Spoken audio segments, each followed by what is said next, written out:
Desde tiempos inmemoriales, a partir del momento en el que el ser humano comenzó a tener un razonamiento y percepción de sí, nos hemos preguntado el cómo llegamos a lo que somos, qué procesos tuvieron que pasar para ser esto. ¿Fue todo lineal o ramificado? Y la más importante, ¿cuál fue la razón del éxito de nuestra especie? ¿Qué cosas y factores nos diferencian de nuestros antepasados? Es obvio que tarde o temprano nuestras incógnitas acabarían por devorarnos y más tarde que temprano ese impulso de saber de dónde venimos nos haría crear las ciencias que nos ayudarían a descubrirlo de la mano de las investigaciones y trabajos de los autores Rosas, Tattersall y Harari. Daremos un breve repaso por sus observaciones y problemáticas a la hora de hablar de este tema, concluyendo con una reflexión sobre lo visto. Es por ello que hoy presentamos evolución, hominización y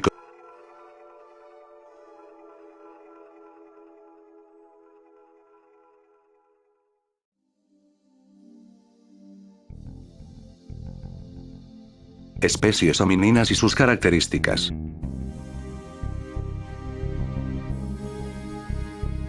Para poder entender este apartado es necesario saber un concepto principal, el hominino. ¿Qué es un hominino? Según Antonio Rosas en su libro Los primeros homininos, esta palabra define a una clasificación taxonómica que dicta que cualquier organismo vivo o extinto que está evolutivamente más próximo al ser humano que al chimpancé, es un hominino. Esto es así por la separación de los linajes que vino ocurriendo hace 7.5 millones de años. Con esta breve descripción podemos pasar a recapitular cada una de las especies homininas más importantes, pasando por cada una de sus características y rasgos únicos, así como sus parentescos con especies que habitaron el mundo antes o después. Australopithecus, africano, afarensis.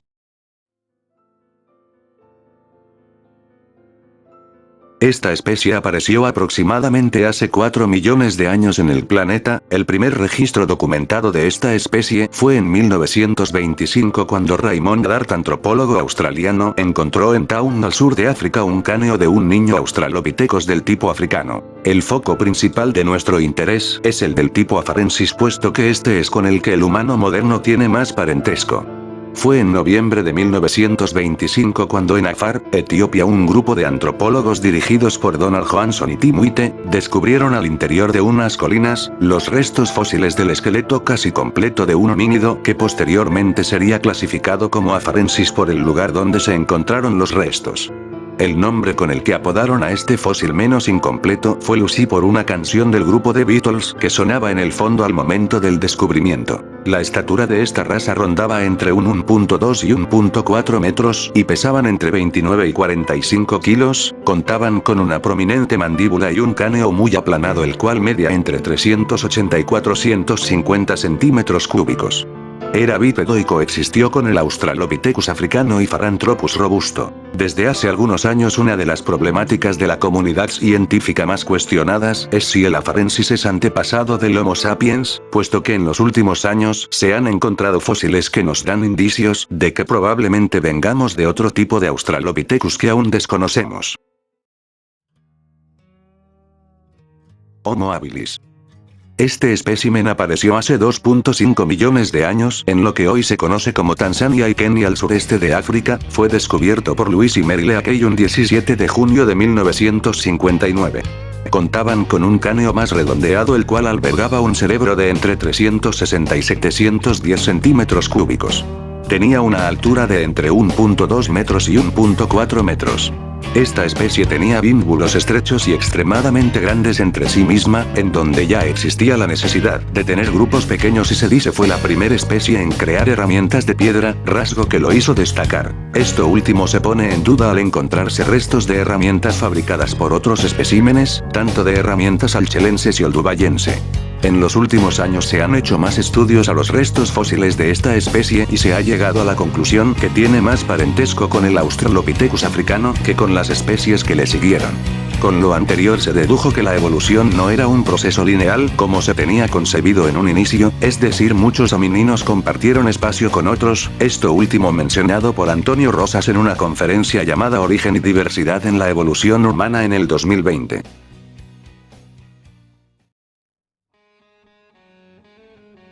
Homo erectus.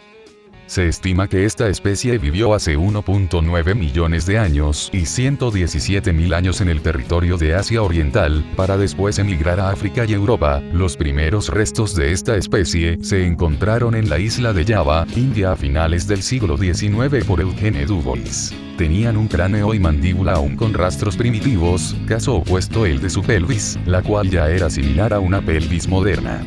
Caminaba de forma erguida y su cerebro midió de entre 850 y 1100 centímetros cúbicos, tenía una altura aproximada de entre los 1.6 a 1.8 metros de altura. El rasgo más grande de esta especie es que fue la primera en controlar y utilizar el fuego. Este hallazgo hizo que esta especie pudiera cocinar los alimentos que cazaban o se encontraban, así como el poder dormir más al usar el fuego como herramienta de defensa en las noches. A partir del Erectus comenzaron los primeros cambios hacia un cuerpo más parecido al nuestro. Pierden vellos y comienzan a presentarse glándulas sudoríparas. Esto elimina la necesidad de jadear cuando hace calor, lo que le permite más libertad en su laringe, ello haciendo que pueda emitir más sonidos mediante su voz, además de usar herramientas como el hacha y lanzas de piedra.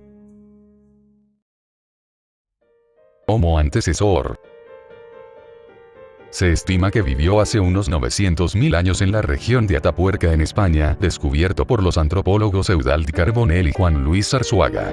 Es la especie hominina más antigua encontrada en Europa, contando con rasgos que parecían tanto modernos como antiguos. Tenían un cerebro que medía aproximadamente 1000 centímetros cúbicos y una mandíbula delgada con dientes pequeños. Toda su estructura corporal era fuerte, su altura era de entre 1.50 a 1.75 metros y pesaba entre 60 y 90 kilos. El rasgo más importante de esta especie es que era pariente / ancestro directo del Neandertal y el Homo sapiens respectivamente, lo cual nos dice que de una misma especie puede ramificarse, es decir, que no necesariamente solo habrá un descendiente de este, sino que pueden ser más procedentes de un mismo antecesor. Homo heidelbergensis. Surgió aproximadamente hace 600.000 años en África y se expandió rápidamente por Europa, y el descubrimiento más antiguo de este espécimen se suscitó en 1907 con una mandíbula de esta especie en una mina del pueblo de Heidelberg en Alemania, de ahí el origen de su nombre. Su estatura oscilaba de entre los 1.60 y los 1.80 metros, sus cerebros medían entre 100 y 150 centímetros cúbicos, se cree que es la primera especie en tener indicios de una mentalidad simbólica, es decir, asociar mentalmente el entorno y lo vivido en él. Su característica más particular es la de ser el antepasado directo del Neandertal. Homo neanderthalensis. Neandertal. Especie que habitó el planeta hace 40.000 años en las zonas de África, Europa, Eurasia y el Oriente Próximo.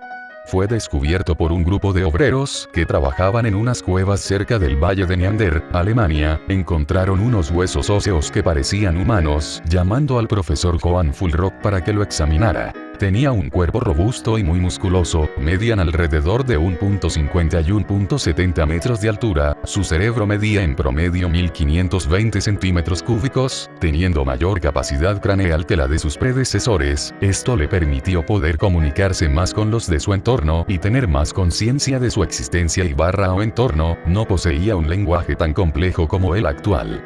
Vivían en grupos pequeños para asegurar la supervivencia y poseían tecnología más avanzada para poder cazar y recolectar. Es muy probable que haya coexistido con los humanos modernos. Se creía hace poco que era una subespecie del Homo sapiens y se le relacionaba como parte de las especies que lograron la evolución humana, cosa que cambió en 1996, donde se le remueve como parte de la evolución humana, pues se cree es una especie diferente, aunque con parentesco al Homo sapiens.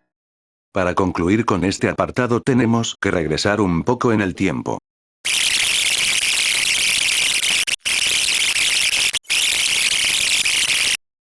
Homo sapiens. Se cree que el Homo sapiens habitó el planeta hace 120.000 o 100.000 años al sur de África. Tiene características comunes con los especímenes mencionados anteriormente como el bipedismo y su composición craneal, pero teniendo diferencias muy marcadas. menor tamaño de mandíbula, menor masa muscular y la desaparición de las prominencias orbitales en los ojos. Su cerebro midió en torno a los 1200 centímetros cúbicos, su estatura oscilaba de entre los 1.60 a 1.80 respectivamente. Sus capacidades mentales más evolucionadas le permitían poder crear e inventar, ya sean herramientas más avanzadas y sofisticadas, así como la ficción, permitiéndole crear a partir de su imaginación cosas como la religión y mitos podían coexistir en tribus de numerosos integrantes de su especie, y es la especie a la que más se le relaciona con el hombre moderno. Cabe recalcar que esta especie coexistió con el neandertal, y se tiene la teoría de que el sapiens provocó indirectamente la extinción de este último al comerse los alimentos de los que el neandertal se alimentaba. Una de las afirmaciones más importantes de los autores, es que la capacidad que tiene la especie humana de crear ficciones o ver cosas, imaginar cómo podría ser y transformarla es uno de los rasgos distintivos que nos hizo tener éxito al momento de mantener nuestra raza en comparación de otras como lo son el neandertal, al estar presente al mismo momento que el sapiens. Se supone deberíamos haber tomado un camino similar, cosa que no ocurrió desembocando en su extinción. Harari sostiene que la ficción, imaginar y crear cosas que no existen, fue fundamental para la cognición humana, en su libro de Animales a Dioses. Una breve historia de la humanidad, hace énfasis a esta capacidad y la denomina como la revolución cognitiva. Tattersall, por otro lado, apunta a que la cultura y creación de herramientas fue importante para la cognición del Homo sapiens. Por ello concluimos en que el saber sobre el proceso evolutivo de nuestra especie es algo tan importante para poder comprendernos, lo que somos, fuimos y seremos. Asimismo, aceptar nuestro pasado como primos lejanos de los primates, con los cuales tenemos algún parentesco, como lo es en el caso del chimpancé. Lo más importante es aprender y saber que lo que aquí se vio es la realidad sobre lo que se sabe hasta el momento de nuestra especie, todos aquellos descubrimientos que ocurrieron para llegar a esto, para saber el paso de la raza humana y su evolución.